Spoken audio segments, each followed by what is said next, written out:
What's the meaning of Brittonic?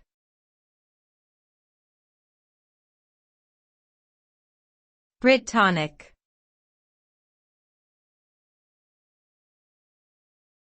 Brittonic.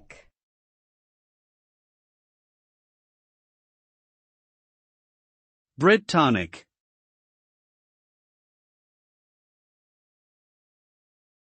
Brittonic.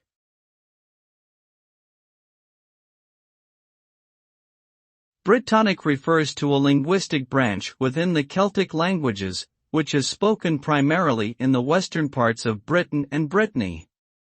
It includes Welsh, Cornish, and Breton.